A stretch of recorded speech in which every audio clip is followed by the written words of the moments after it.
Hello friend, स्वागत है आपका आपके अपने YouTube channel A B study में। आज हम आप लोगों के लिए लेकर आए हैं पॉलिटी के क्वेश्चंस, पॉलिटी के वन लाइनर क्वेश्चन जो आप लोगों के सभी कम्पिटेटिव एग्जाम्स में बहुत ज़्यादा यूजफुल होने वाले हैं। इसी तरह के वीडियोज़ के लिए आप हमारे चैनल को अभी सब्सक्राइब कर लें और बेल आइकन को प्रेस कर लें।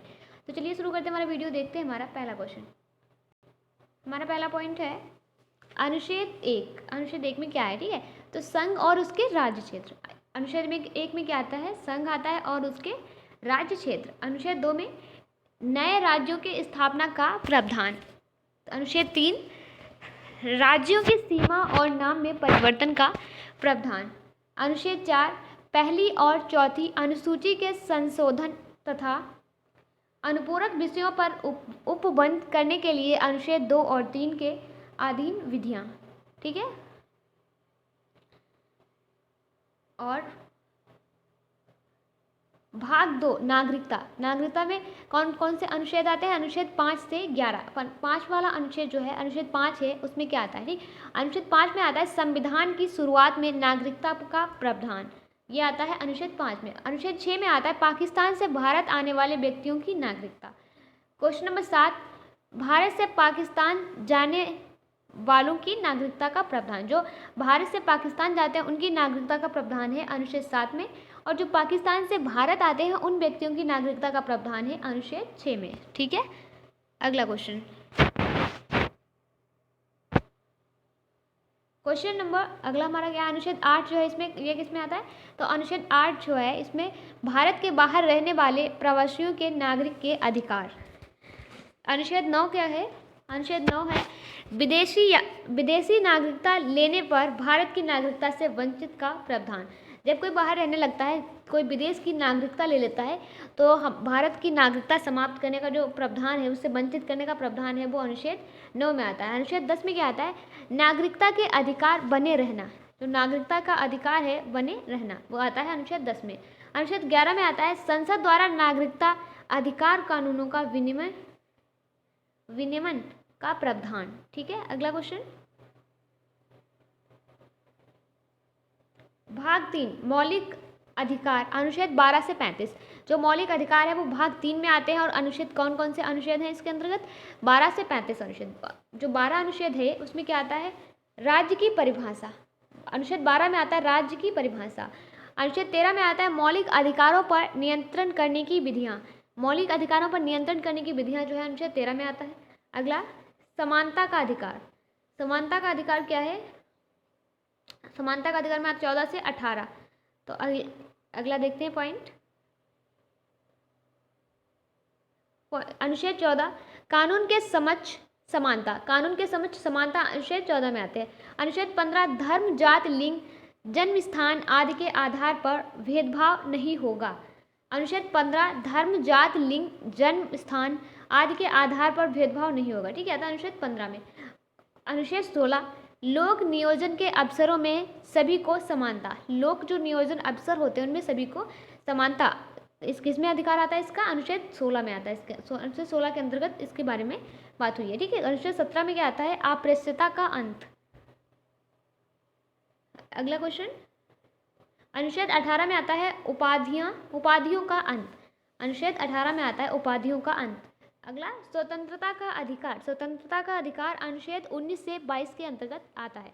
अनुच्छेद 19 में क्या आता है, बोलने और अभिव्यक्ति की आज़ादी। बोलने और अभिव्यक्ति की आज़ादी का जो प्रावधान है वो है अनुच्छेद 19 में। अनुच्छेद 19 ए में क्या आता है, बोलने की स्वतंत्रता, अभिव्यक्ति की स्वतंत्रता। बोलने की स्वतंत्रता मतलब कोई भी है वो अपने बात को बोल सकता है, ठीक है, अभिव्यक्ति की स्वतंत्रता है उसको। तो ये आता है अनुच्छेद 19 के भाग ए में। अनुच्छेद 19 वी जो है उसमें क्या आता है, शांतिपूर्वक बिना हथियारों के कहीं पर इकट्ठा होना। अगला अनुच्छेद 19 सी संगठन या संघ बनाने की स्वतंत्रता। संगठन या संघ बनाने की स्वतंत्रता का जो अधिकार है वो 19 सी में आता है। अनुच्छेद 19 डी देश के किसी भी भाग में आने जाने की स्वतंत्रता, मतलब देश के किसी भी भाग में आ जा सकते हैं, उसकी स्वतंत्रता किसमें है, अनुच्छेद डी में है। अनुच्छेद 19 के डी भाग डी में है।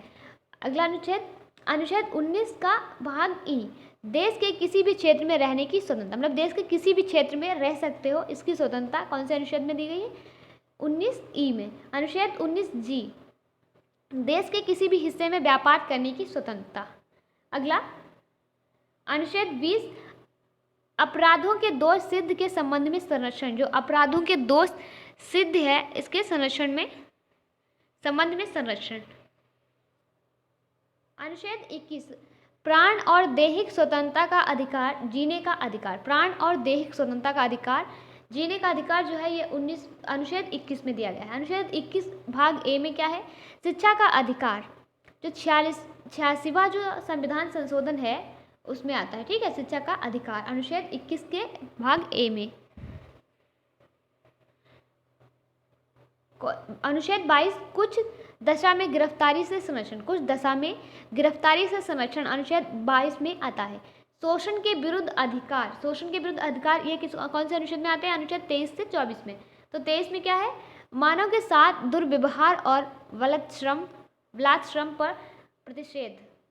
अनुच्छेद 24 कारखानों आदि भारी काम में 14 से कम आयु के बच्चों पर प्रतिषेध। मतलब जो कोई अगर नाबालिग बच्चा है, 14 साल से कम है, नाबालिग तो 18 से भी कम होते हैं, 18 के ऊपर वाले होते हैं ना बालिग, तो 14 साल से अगर कोई कम है और वो किसी कारखाने में काम कर रहा है तो उससे बचाने के लिए अनुच्छेद 24 है। ठीक है, शोषण के विरुद्ध अधिकार है जो किस में दिया गया है? अनुच्छेद 24 में। अगला,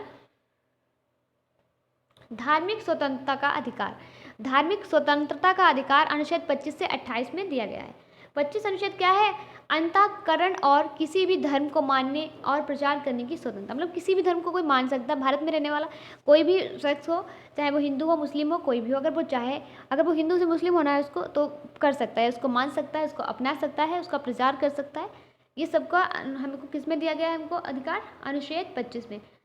अनुच्छेद 26 में क्या है? धार्मिक कार्यों के प्रबंधन की स्वतंत्रता। मतलब धार्मिक काम करना, जैसे नमाज पढ़ना, पूजा करना, इसमें कोई भी प्रबंधन नहीं है। प्रबंध की स्वतंत्रता मतलब कार्यों के प्रबंध, धार्मिक कार्यों के प्रबंध की स्वतंत्रता मतलब कोई भी कुछ भी काम कर सकता है, उसका प्रबंध कर सकता है। ठीक है, जैसे किसी को पूजा पाठ कुछ भी करना है उसका प्रबंध कर सकता है, स्वतंत्रता है इस बात की। क्वेश्चन अगला क्या है हमारा? अनुच्छेद 27 किसी विशिष्ट धर्म की अभिवृद्धि के लिए कर संबंधित स्वतंत्रता।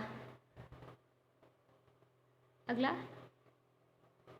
अनुच्छेद 28 सरकारी शिक्षण संस्थानों में धार्मिक शिक्षा नहीं दी जाएगी। देखो क्या अनुच्छेद 28 में दिया गया है, मतलब सरकारी शिक्षण संस्थान मतलब कोई भी सरकारी स्कूल है, कॉलेज है या यूनिवर्सिटी है, उसमें धार्मिक शिक्षा नहीं दी जाएगी तथा धर्म विशेष के कार्यक्रम में शामिल होने के लिए बाध्य नहीं है। ठीक है, लेकिन धर्म मतलब जो भी धर्म के विशेष कार्यक्रम है उसमें शामिल होने के लिए बाध्य नहीं है, लेकिन शिक्षा नहीं दी जाएगी। ठीक है, ऐसा दिया गया है अनुच्छेद 28 में।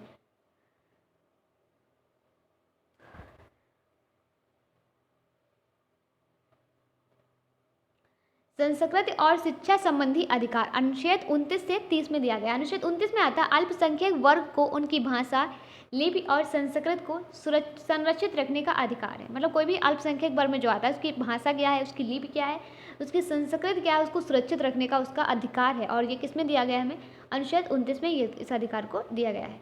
अनुच्छेद 30 में क्या है? अनुच्छेद 30 किसके अंतर्गत आता है? इसके अंतर्गत क्या आता है? अनुच्छेद 30 के अंतर्गत इसके अंतर्गत आता है अल्पसंख्यक वर्ग को शैक्षणिक संस्थान संचालित करने के लिए अधिकार।